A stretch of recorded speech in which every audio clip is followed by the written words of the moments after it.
Maayong gabi mga kois. Hello. Alright, karon na ako diri sa Andres Bonifacio Monument Park, which is medyo maulan-ulan ng konti.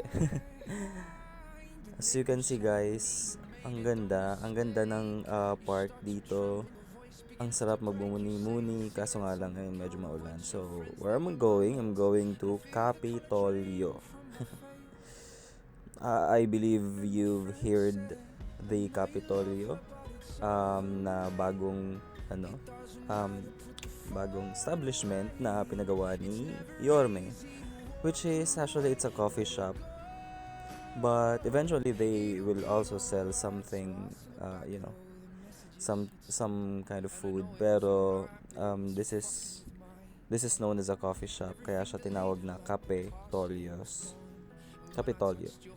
Right, so ayan, actually medyo humupa na yung ulan.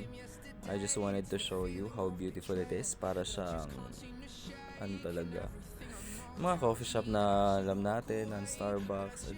Sobrang ganda, solemn ng place, or it's because kakatapos lang ng ulan, but then no.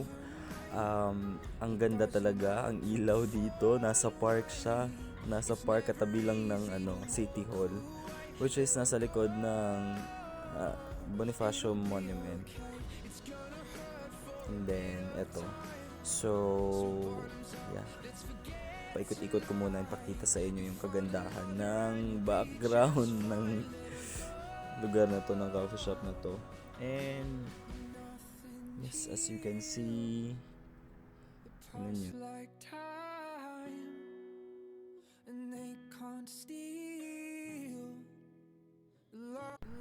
So ito, papasok tayo guys. And here we are. Actually, nakapag-order na ako ng kape. Ayan.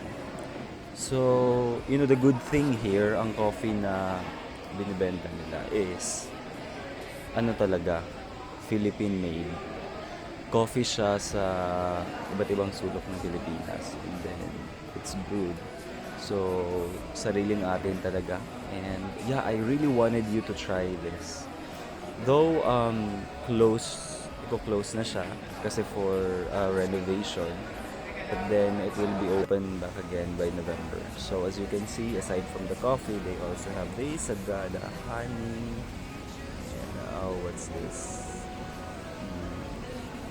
Orange marmalade. Sorry. And, yeah, ito. So, ayan, naka-display pa lang siya dyan. As you can see, hindi pa siya masyadong, madami or yung binibenta. Kasi nga, soft opening pa lang siya. Tapos, i-close for the renovation. And then, yeah, open back again by November. Okay? So, ayan, mag-coffee muna ako dito. And then, thank you. Once again, this is EXO. Bye-bye!